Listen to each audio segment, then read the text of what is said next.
Welcome to the Fantasy Football Fanatics Members Bonus Podcast with some combination of your hosts, Griffin Palmer, CJ Hickman, Jason Cabrera, and Ryan Mitchell.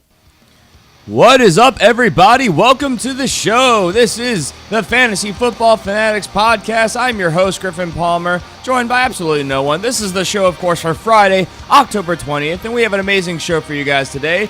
Today, we're going to be talking about all of our starts and sits for week number 7, and of course, bringing you all the top headlines from around the league. Now, of course, I'm all by myself. CJ and Jason could not be here today. Scheduling conflicts, these things do happen, but of course, I'm here. I'll always be here, and we're going to press forward. So today, of course, we're going to be, as we mentioned, cover the starts and sits. I've got submissions from everybody. We're going to have our top candidates to talk about, lots of other good stuff. We're going to power right on through, but of course, a bit of bookkeeping. Want to make sure you guys know the easiest ways to interact and just get a hold of us, answer questions, and all the good stuff. You can follow us on Twitter at the FF Fanatics. Easiest way by far to get breaking news and interact with us. You can submit your questions to any of us individually over there or to the show, which again is at the FF Fanatics.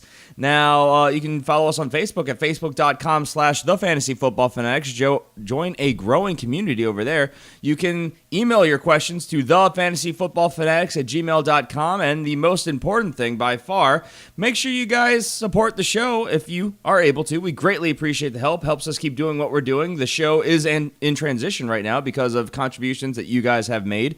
So, again, that is at patreon.com/thefantasyfootballfanatics. I know all of our YouTube crowd's been asking, where's the video? Well, the video will be back once the new studio is all set up. That's what's going on. New studio will be set up by probably about this time next week. So the following Tuesday, we should be back live with video and you can see my face and hopefully CJ's more often. So again, patreon.com/thefantasyfootballfanatics, though. That is the place to get all types of bonus perks. Discounts on show gear, guaranteed question answering at certain tiers, always at even the base tier, a bonus episode every single week. Lots of great stuff there. So again, we're going to power through the show today, and we're going to move right through our top headlines from around the league. We'll start at the quarterback position, where Indianapolis Colts general manager Chris Ballard came out and said that quarterback Andrew Luck has been experiencing soreness in his throwing shoulder. Now, he got a cortisone shot for the pain and the numbness and the soreness, and let's not beat around the bush here, though. This is a setback. There's no way around it. They've already said he's not going to practice for the remainder of this week. His timetable has been pushed back probably another few weeks minimal. So, at this point, we're definitely not seeing Andrew Luck until November. Odds are it may not be till late November, if at all, depending on the record. Now, that division is wide open, so odds are whenever Andrew Luck is healthy and ready to go, I still think there's a good chance that we see him. But if you are in a redraft league and you're just trying to stream the position, you really can't take up a roster spot with Andrew Luck. We'll do our best to give you guys a heads up when we know he's coming back so you guys can try to reacquire him on waivers. But as we're going through these bye weeks, it's really handicapping you to have Andrew Luck on your team. Now, the exception to this rule, of course, is keeper dynasty leagues. You're not going to drop Andrew Luck because he'll be back in the future. They're literally taking this year to get him right after a 2016 season where he was banged up throughout the duration of it with this exact injury, trying to play through it. And in redraft, I would hold on to him if you have a IR reserve spot. That's the only way that I think you can really justify it going through these bye weeks. We're halfway through the season, guys. You're going to start gearing up towards your playoffs. If you're in that picture, you got to start shoring up your own backfields for running backs. You're looking for upside depth plays, and it's just really handicapping you when you can really stream the position. So that's my recommendation with Andrew Luck right now because minimal. We're still 3 weeks out before we see him, and that's, I think, being somewhat optimistic after this news. We're hearing rumors saying that there's a chance he does not actually play this year. So again, we'll update you guys as we know more.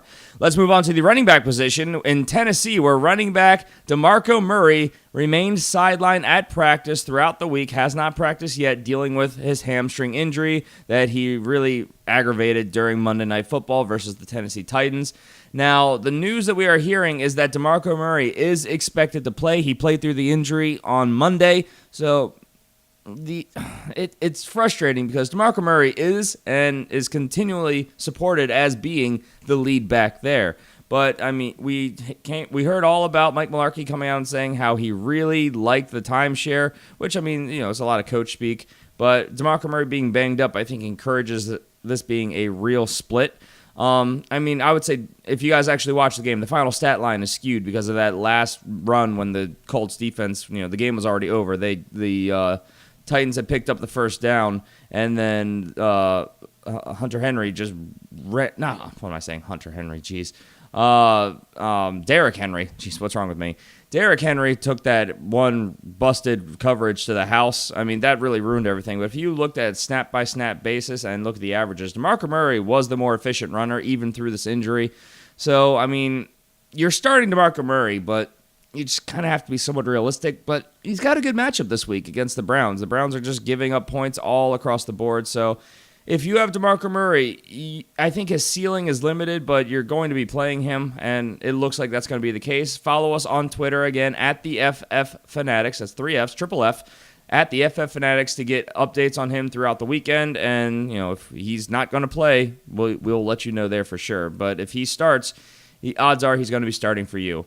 Let's go to Philly with the Eagles, where running back Wendell Smallwood is practicing in full for week number 7. Good news there. And, I mean, not the best matchup going in. The Redskins are surprisingly tough on defense.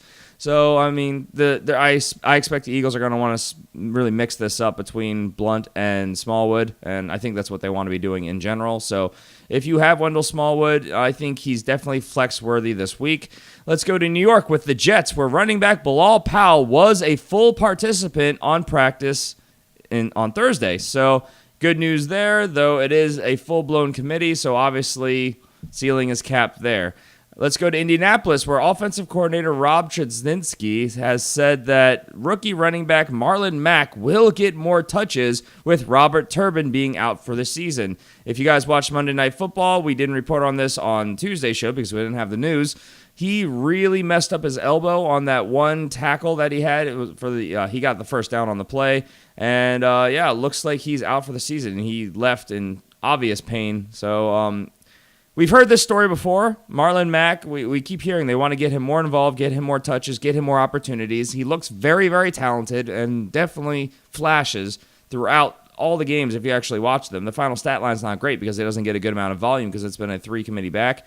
And they've got more depth behind Turbin. So we'll see how it goes. But, I mean, in a perfect world, this will be more of a Frank Gore, Marlon Mack split. And we'll see how that plays out. But if Marlon Mack is available and you're in deeper leagues, could be worth a stash. Just saying. Let's go to the wide receiver position, where Los Angeles Chargers wide receiver Keenan Allen was added to the injury report on Thursday. He has been listed as limited with a shoulder injury. So I know I talk about this all the time. When players get added to injury reports midway through the week, that means they got hurt in practice. It's much fresher, and it's a very short timetable for them to see if they're going to be able to play, in what condition, what percent they're able to go. So this is always scary stuff when they're added late in the week like this. I mean, we're only a couple days out from Sunday, so this is scary. So if you are a Keenan Allen owner, definitely want to pay attention to the news updates as we move through the weekend because they have so much depth on that roster. There's always a good chance that they sit him to rest him. So we will definitely see and let you know more. Not a great matchup this week as a whole anyway. Let's go to Minnesota, where wide receiver Stefon Diggs returned to practice on Thursday. He is dealing with a groin injury. So, I mean, he's got a tough matchup against the Baltimore Ravens this week. The Ravens, through all their shortcomings and their offense's inability to stay on the field, which I really suspect to be the case again this week on the road in Minnesota, who has a tough defense, I still think that it's just... It's a bad situation. Groin injuries really affect your ability to move laterally. The quarterback position is really up in the air, and we don't really know who's going to play or what quality the play is going to be. The Ravens' defense is good. There's a lot of variables to take into account here. And, I mean, we're also, on course, on top of this, still hearing that his status is up in the air if he even plays in Week 7. So if you are a Stefon Diggs owner, I'm going to stay glued to this, to my monitor, to my updates, to my phone, and really trying to get an idea of what I'm doing here. Because Stefon Diggs, he's had a very good season, but quarterback inconsistencies and injuries have kind of derailed that to this point. So if you have better options that you've been building up during the last couple of weeks, might be easier and safer to go with those guys. Depends on if you really need a boom-bust play because, again, tough matchup, but Stefon Diggs, very talented. Let's go to New York with the Giants, where wide receiver Sterling Shepard returned to practice on Thursday. He is dealing with that ankle injury. So, as we've talked about, Sterling Shepard obviously is now the number one receiver in New York. Problem here is that he's going up against the Seahawks. Now, they're at home in New York, so if he plays, ceiling's a little bit capped here. I mean, we saw what the Giants did shockingly to the Denver Broncos, but Denver has really shifted from being an elite pass D to an elite run D. Still a very, very, very good pass D, but I mean, they were having a pretty good time moving the ball at will. I don't know if that continues to be the case. I think they shocked a lot of people because the Broncos, there was no tape on what they were going to do with their three top wide receivers and their starting running back all down for that game. Talking about Paul Perkins there, who, I mean, is basically a forgotten man now in the system. So if Sterling Shepard plays, I love him still season long. A lot of upside there. I mean, he's going to draw top coverage, but he's also going to get a lot more volume. So all those things are really what makes me think that he is a safe wide receiver too through the remainder of the season. But this probably isn't that week. So I would probably give him another week. That ankle injury is going to affect his ability to cut, and he's going to probably draw Richard Sherman unless they rotate him away, which then they've got really good coverage, corner safety combos on the other side. So I would probably give Sterling Shepard another week on my bench and then start firing up in the future. Let's go to Denver with wide receiver Demaryius Thomas, who returned to practice on Thursday dealing with that calf injury. All news is that we're hearing that he is expected to play, so this is a good step towards that possibility. Remember also, wide receiver Emmanuel Sanders is expected to miss Week 7 with that ankle injury. His status going forward also still kind of up in the air. With Emmanuel Sanders being out, remember also wide receiver Benny Fowler. I believe this was CJ's pickup waiver wire target of the week. He is expected to slide in as the wide receiver 2 there in Los Angeles, or in Denver against the Los Angeles Chargers. So the Chargers, I mean, it's a pretty good matchup this week. It is divisional though, so that's always scary. The Chargers are kind of middle of the road defense against the pass. So I guess technically they're more of an upper echelon matchup with it being a good thing.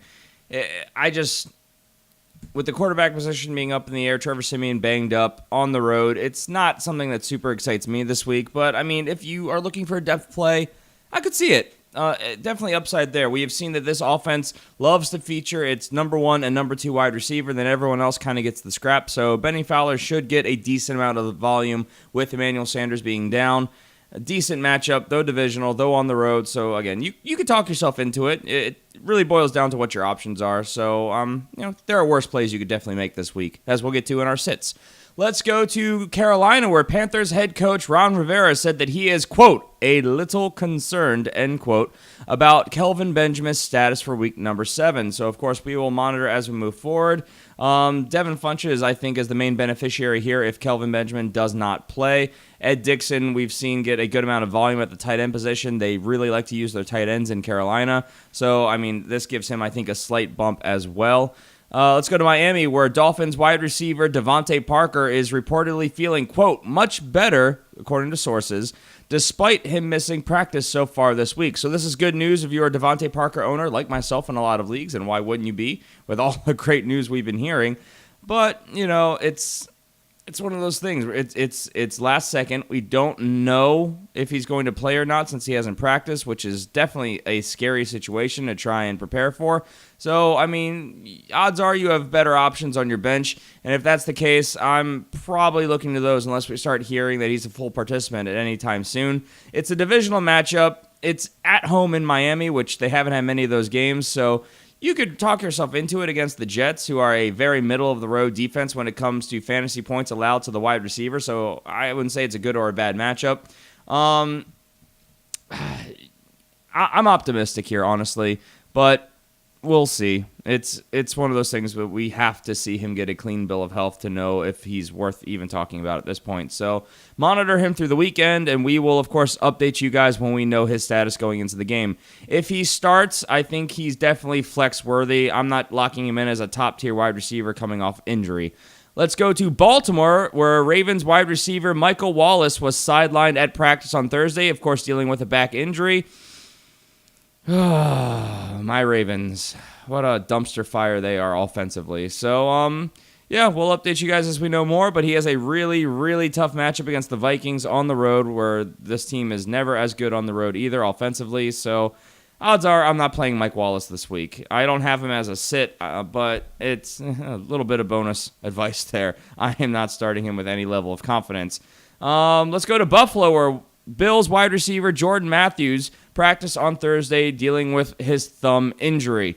So that's good news. It looks like he is going to probably start, which is, of course, exciting. The Bills are playing against, oh man, why am I blanking? They're hosting the Buccaneers, if I remember correctly. Let me verify. Yes, they're hosting the Tampa Bay Buccaneers, so it's a pretty darn good matchup. In fact, the Bills are giving up the most points to fantasy wide receivers. So, I mean, if he starts, I think he starts for you. He's expected to play is what we're hearing. So, optimism there, and we will, of course, see. And let's go to Atlanta, where Falcons wide receiver Mohamed Sanu returned to practice dealing with that hamstring injury. Mohamed Sanu, he has an amazing matchup against the New England Patriots, who are giving up still the fourth most points to fantasy wide receivers, and they're less than half a point out from being the number 2 team. So pretty tightly bunched group at the top of what's a good matchup still. So, I mean, obviously, we're hearing all this news about Julio Jones, how they want to get him more involved, but I'll believe it when I see it. Mohamed Sanu, I think, is the guy who's obviously not going to be drawing number 1 coverage, so I like his upside there. We'll talk more about him a little bit later on. And let's go to the tight end position, where Tennessee Titans tight end, that's always a tongue twister for me for some reason, Delanie Walker was added to the injury report on Thursday and limited in practice with a calf injury. So much like we talked about various other guys earlier on, when they're added to the injury report late in the week, scary stuff there. And Delanie Walker, I mean, he's got a pretty decent matchup this week, so that's not something you want to be hearing. So, yeah, that's going to wrap up the news for us. Let's go ahead and move on and talk about why you guys are here. Told you we're going to power through the show today. We're going to our topic of the day, our week number 7 starts and sits of the week. Now, remember, we're in the midst of the season. There are teams on bye. If you have Detroit Lions or Houston Texans, you are not going to benefit from those players this week.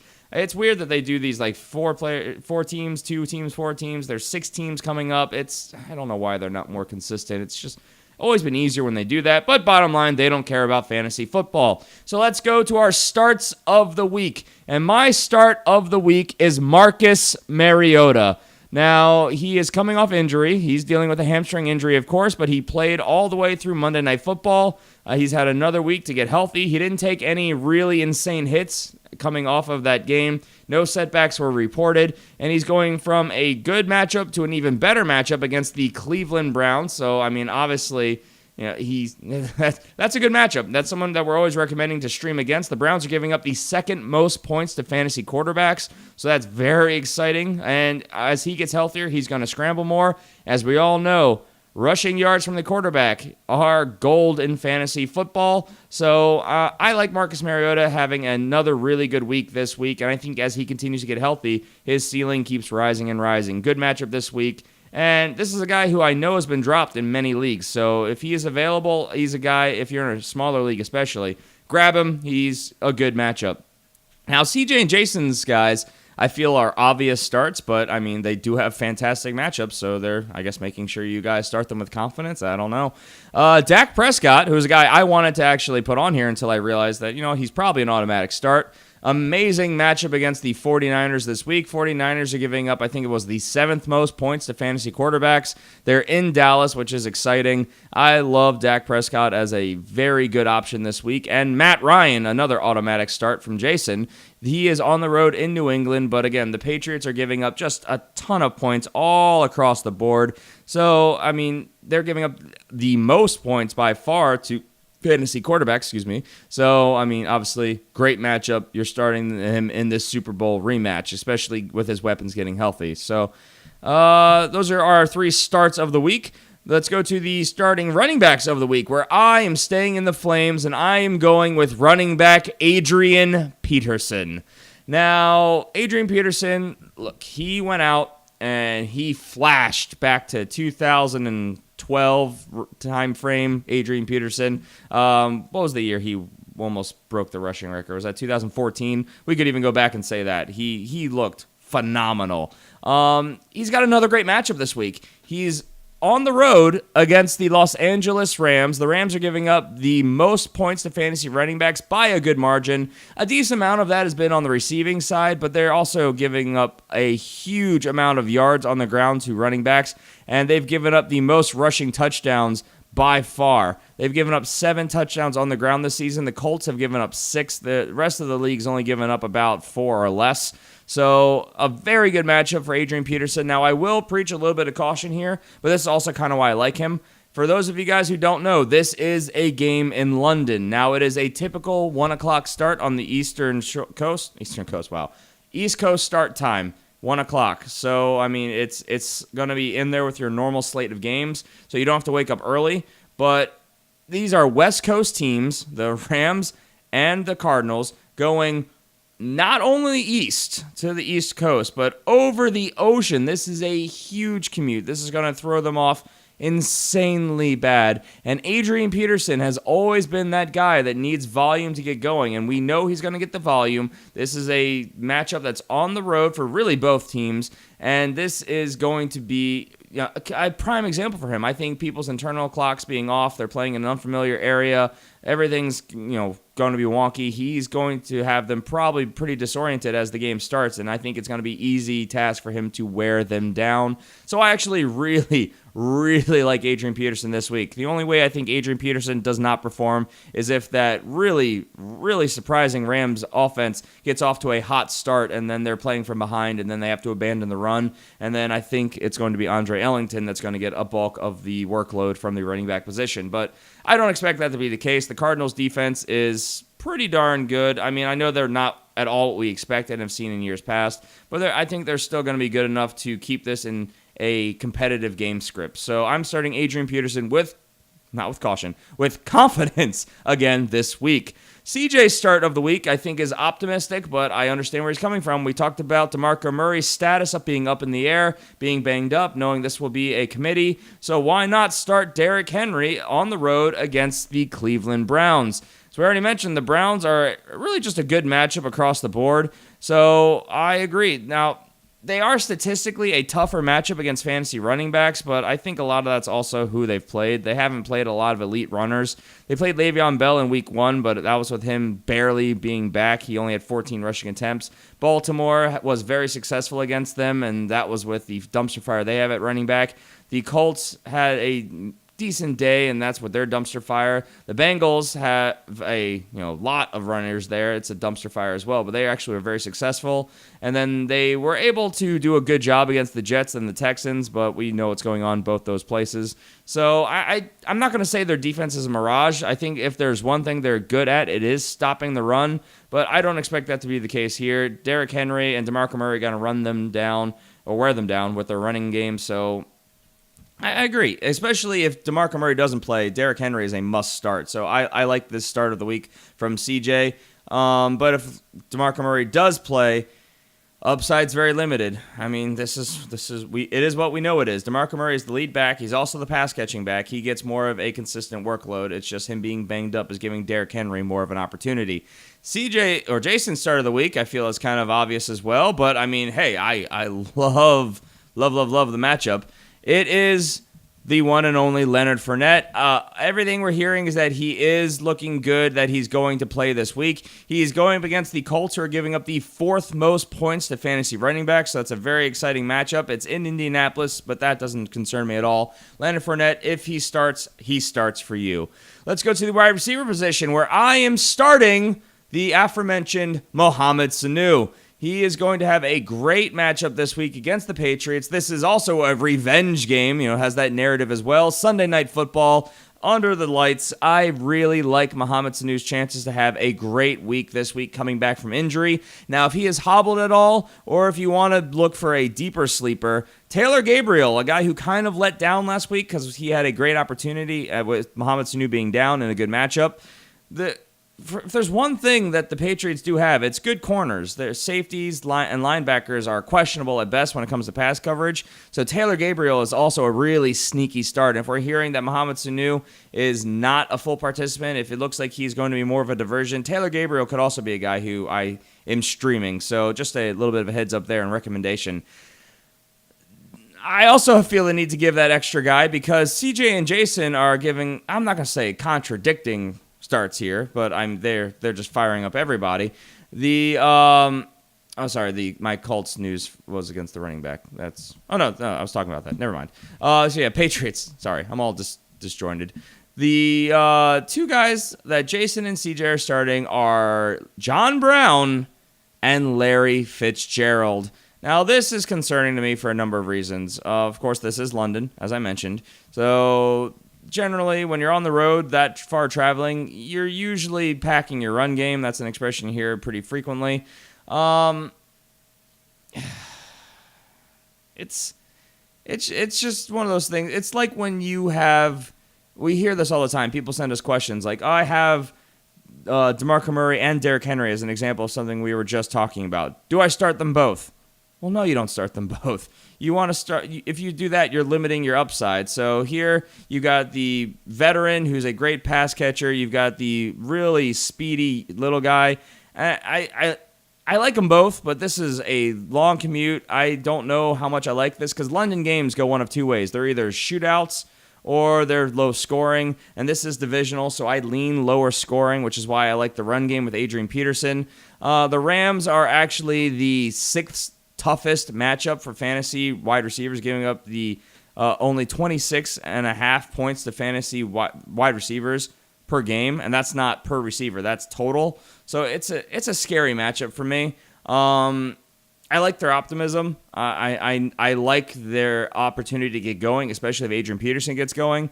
I preach a little bit of caution here. I wish that they were here to really preach their thought process behind this, because I think that one of these guys will have a very good game, but I think unless this turns into a shootout, which it very easily could.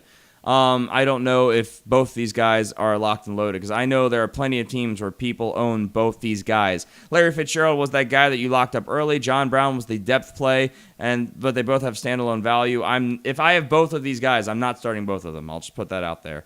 Don't want to poo-poo on their starts, but it's something to take into account. And let's go to the tight end position, where I'm going to ride this horse until it dies. Austin Seferian-Jenkins is my start of the week at the tight end position. Look, he went out there. He should have had 2 touchdowns. The fact that he didn't get you 2 touchdowns last week is just ridiculous. He gets the largest volume target share in that offense. He's getting you an okay yardage floor. He's getting you around 40, 50 yards a game. I think that could go up. He's going up against the Miami Dolphins, which are not an elite defense, despite having some very elite pieces. I am starting him with absolute confidence this week. I mean, the Dolphins are giving up, the 6th most points to the fantasy tight end, I believe it is right now, and he's their lead target. So, yeah, start Austin Seferian-Jenkins with confidence. He is as sure of a thing as there is at the tight end position this year. I know that's crazy to think with a Jets player, especially with what we talked about coming into the season, but he is that guy for me for sure. CJ's guy is Zach Miller, who is a guy who I also like. He's getting a lot of volume in that offense, and why wouldn't he? He is a very sure-handed guy until he inevitably gets hurt, but he's going against the Carolina Panthers. I like his opportunity this week. The Panthers they're not the best matchup out there, but they're middle of the road, so I'm starting Zach Miller with confidence, depending on what other options I have. I like CJ start there. And then Jason's guy I feel pretty automatic. He's starting Zach Ertz, which, why wouldn't you? He's going against the Washington Redskins, so it is divisional, but the Redskins are giving up the 4th most points to fantasy tight ends, but Zach Ertz is an every week starter anyway, so you're starting him regardless. Let's go to our sits of the week, where I am sitting Andy Dalton. Now, Andy Dalton, a popular streaming candidate, and a lot of people are expecting him to have a great bounce back after the bye week, getting that offense hopefully situated. And bottom line, that offense is garbage. Not the offense itself, but the line, which is hindering the offense itself. A lot of weapons there, and a couple things to take into account here. Going on the road divisionally against the Pittsburgh Steelers. Guys, AFC North football, the teams may not be as elite this year as they have been in years past, but this is still a tough division where they try to kill each other. So I expect there to be a lot of injuries in this game. There always is. They're always usually low scoring. The Steelers have a great pass rush, and they are the toughest defense in the league against fantasy wide receivers, and that translates also to the quarterback as well. So this is just a bad matchup. Both statistically, they're giving up the 2nd least points to fantasy quarterbacks. On paper, in real life, none of this is exciting. So Andy Dalton, a guy who I know people want to get back in their lineups. A lot of people are drafting him high this year. It's a bad matchup. Don't start Andy Dalton this week. Opposite side of the coin, CJ is recommending sitting Ben Roethlisberger. Now, the Steelers' offense has not been at all what people thought it would be going into the year. The Bengals are a decent matchup. They're still a tougher side of things. I think they're giving up, the 7th least points to fantasy quarterbacks. Ben Roethlisberger has not looked the same, though he seemed to get the offense rolling against the Kansas City Chiefs this past week. So, I understand. I'm not starting Ben Roethlisberger. He's been hot and cold this year. It's divisional. It's low scoring. All the things I said about Andy Dalton, but on the opposite side, I know home road splits. This is at home. Ben Roethlisberger could go off. That's something that's always possible. And yes, he has that upside. And if you really desperately need a boom play, it's possible. But there are plenty of other places I would look first, second, and third before I ever look at Ben Roethlisberger this week. So, yeah, I agree with CJ. Good sit of the week. And Jason's sit of the week is Jameis Winston. I agree. The Buffalo Bills, for all their shortcomings on offense, they are a very good defense. This is not a team that I want to stream against at all. The Bills are giving up the 3rd least points to fantasy quarterbacks. Also, Jameis Winston is banged up. We don't know if he's going to play, and if he plays, if he's going to play the full game because he's got the injury to his throwing arm. So I agree. Jameis Winston, if I have him, I'm looking elsewhere this week. Let's go to the running back position, where I am sitting Baltimore Ravens running backs in general. Javorius Buck Allen, depending on what website you're on, they know him by his nickname Buck, but his name is Javorius Allen, so I give you the whole thing. He is the lead back. He is the north-south runner. He is the pass catcher. He is the guy that's in there in the 2-minute offense. But CJ's waiver wire target of the week, Alex Collins, he's been getting a good workload as well. I like both these guys a lot as streaming flex options, but I'm not flexing either of them against the Minnesota Vikings on the road. The Ravens' offense is hot garbage. They are bottom of the league in many statistical categories. And what are you going to do when you have this many players on IR? Your quarterback missed the entire offseason with a spinal injury. He hasn't looked right at all. The offensive coordinator is garbage, and I can go on and on and on because I'm a Ravens fan, and I see this all very, very up close. But yeah, they're a bad road team generally offensively. They're on the road in Minnesota. That's a tough defense. I'm not starting Ravens players in general, and the only ones that I think are really startable are the running backs, and that's just week to week, and I'm not starting them this week. I'm looking elsewhere. Let's go to Mike Gillislee of the New England Patriots. That is CJ's sit of the week. Now, he is at home against the Falcons, but I agree with CJ here. Mike Gillislee has been being phased out consistently the last couple weeks. He's been fumbling the ball, which, as we all know, if there's one thing that you cannot get away with in a Bill Belichick offense, it is fumbling the ball. So he's been getting almost no share of the workload. Dion Lewis has been a sneaky guy who I've been telling a lot of people to pick up lately. I've picked him up across many of my leagues.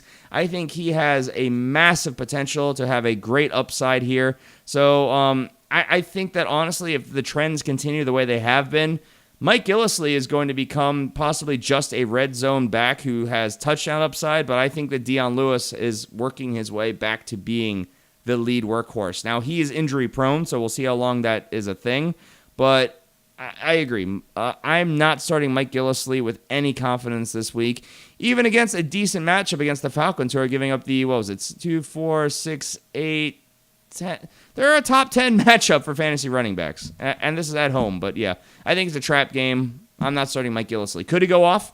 Absolutely. Do I have faith that he will? Not so much. Jason's sit of the week is Todd Gurley, which is a downer for me because I have him in a number of leagues.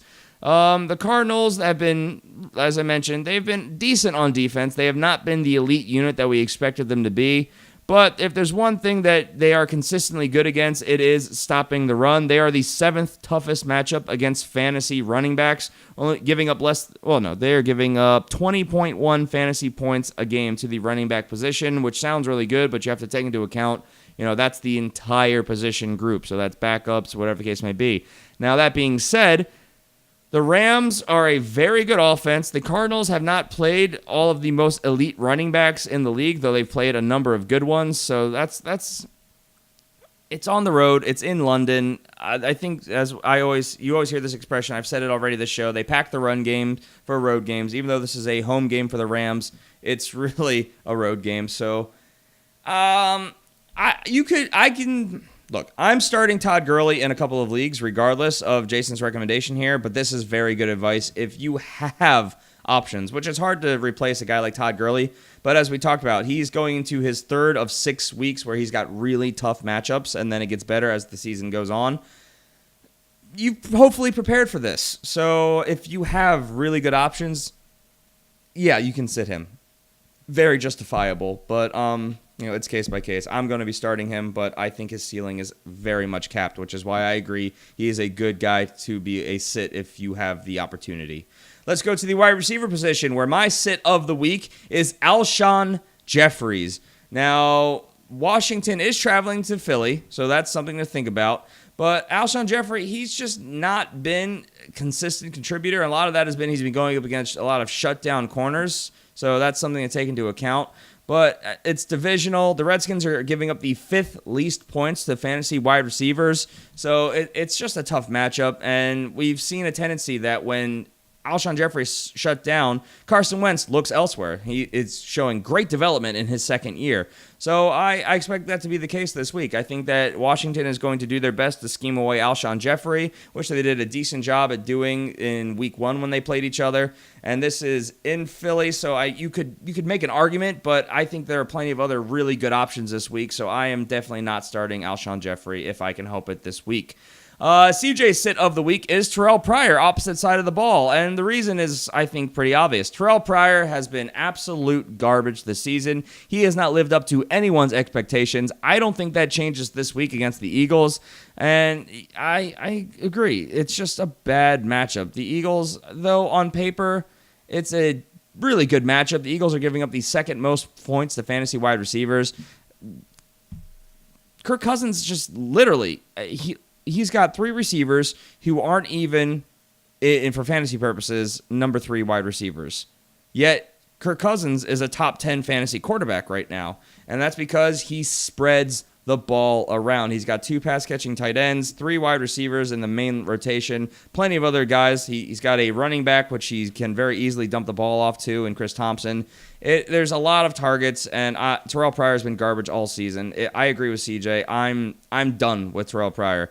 In fact, I've been recommending to a lot of people. He's still got name value a lot of places. A lot of people are still optimistic that he turns it around. Good. Feed on that. Trade him away. I'm not a believer in Terrell Pryor in Washington this season. Jason's sit of the week is T.Y. Hilton versus the Jacksonville Jaguars. And I think that final bit right there basically says it all.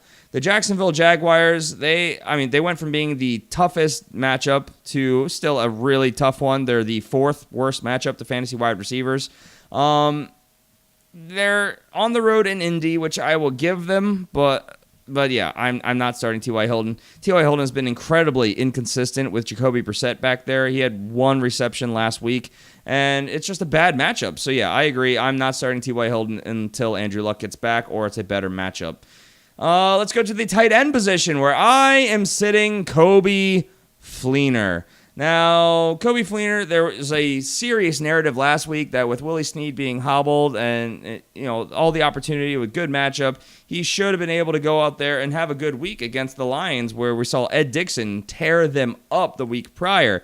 Didn't happen. He didn't record a single reception, and now he's going against the Green Bay Packers, who are a really good defense against the tight end, surprisingly. If there's one thing that they're very good at, it's shutting down tight ends. They're the third toughest matchup, and I don't like it. Willie Snead is back. This is on the road, which we know the home road splits for Drew Brees, who actually has been better statistically on the road this season, but it's a small sample size. I'm just not a believer in Coby Fleener this week.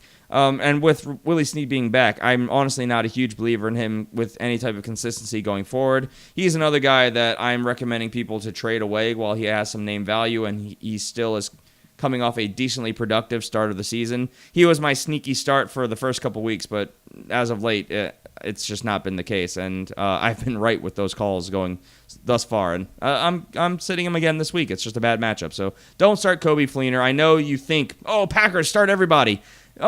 Saints, Packers, this is going to be a shootout. Well, Aaron Rodgers isn't going to be there. I think this is going to be a lower scoring game that people are giving it credit for. I'm sitting Coby Fleener. CJ's sit of the week is Kyle Rudolph on the road at home versus the Baltimore Ravens. And I want to agree with CJ here, but I watched my Ravens just give up a ton of points to fantasy tight ends against the Bears last week. Our offense can't stay on the field. That was in Baltimore. This is on the road in Minnesota. I think that honestly, you're starting Kyle Rudolph. The Ravens are giving up a middle-of-the-road I was looking at the wrong thing. The Ravens are giving up if I can find them. Yeah, the Ravens are 1, 2, 3, 4, 5, 6, 7th best matchup against tight ends, which is disgusting for me to say as a Ravens fan. So CJ says sit. I say he's probably startable. Jason could be a tiebreaker, but as a Ravens fan, it pains me to say that you could probably start him. The defense is very good, but the offense can't stay on the field. So the defense gets tired, and then the offense usually picks them apart. Now, this is also coming off of a Viking. Well, we're talking about a Vikings offense with no consistency at quarterback. Their top wide receiver is down. Their top running back is done for the year. So, the Ravens could scheme to take away Kyle Rudolph. So, it's situational. If you have a better option, I go with CJ's thought process to sit Kyle Rudolph. Hasn't been as consistent as we would like this season, but there's a world where you could start him as well. That's basically what I'm saying. And Jason's sit of the week is Vernon Davis. So I guess he's assuming Jordan Reed is not going to play. I don't know. Maybe he's essentially saying don't start Washington Redskins tight ends, which I think is a safer thing to say. The Eagles are a very good defense, and they're especially good against tight ends. Well, they're really, really good against running backs, but they're middle of the pack against tight ends, but they lean on the side of being tougher. And tight ends as a whole, it's just not a good matchup. This is divisional, so I think you take the ceiling down even more. So I'm not starting Washington Redskins tight ends this week, I think is what Jason is trying to say. So yeah, that's going to do it for us today. Oh, look, I dragged it out into being a decent length show. I thought this was going to be less than half an hour. So there you go, everybody. Please make sure you guys tune in on Tuesday when everybody will be back, and we will be recapping our studs and duds from week number 7. It's a bit of fantasy therapy for everybody out there. We all need it after all these letdowns and injuries that are sure to happen. It's football, guys. We will overcome and we will persevere. And with that, of course, persevere by talking our top waiver wire targets for week number 8. Oh, that's disgusting that we're already about halfway through the season. Remember, if you guys want to support the show, get yourself really, really good bonus perks along the way. Head over to patreon.com/thefantasyfootballfanatics. Can't recommend that to you guys enough, really. I'm not just saying that because, give us your money. No, we're giving you guys a free podcast. We want to be able to keep doing what we are doing, and it helps support the show. And if you can't afford to do that, we understand. Everybody's got life situations. It just helps us keep doing what we're doing. If you want to support the show, but you can't afford to support us financially, the best way to do that, guys, head over to iTunes, give us a rating, give us a review. That is a massive can't even tell you how much that helps the show and lets us keep doing this as a free product for you guys. This is what we want to do. We want to be able to bring you guys home fantasy titles. Unfortunately, we live in a world where it's not the easiest thing to do when, you don't have any way to support offset the costs of the show. So again, patreon.com/thefantasyfootballfanatics. We greatly appreciate that, and we reward you guys with a lot of bonus perks. Guaranteed question answering, lineup questions, show gear that we have, which is very limited and runs right now, you get for a lot cheaper over there. And, of course, the bonus episodes every single week. And remember, subscribe to the show wherever you are listening. We are here every Tuesday and Friday, year-round. We're here through the season, into the off-season, into the preseason, which for us is as soon as the Super Bowl is over. We are going to be here for you guys. So every Tuesday and Friday. And remember, if you want to follow us individually, the show is at the FF Fanatics, best way to get breaking news and, of course, to interact with us. Or you can follow myself. I'm at G Palmer FFF. That's GPALMER FFF. All right, so I am out of here. I almost said we are, but I'm by myself. I will talk to you guys on Tuesday. The guys should be back. Make sure you guys follow us on Twitter so you get breaking news updates. There's a lot of guys that their status is still up in the air, and we will update you as we know more. Have a great weekend, guys. Best of luck to you. Hopefully, you all bring home wins this week, and we'll prepare for week number 8 when we speak again. Take care, guys. Bye.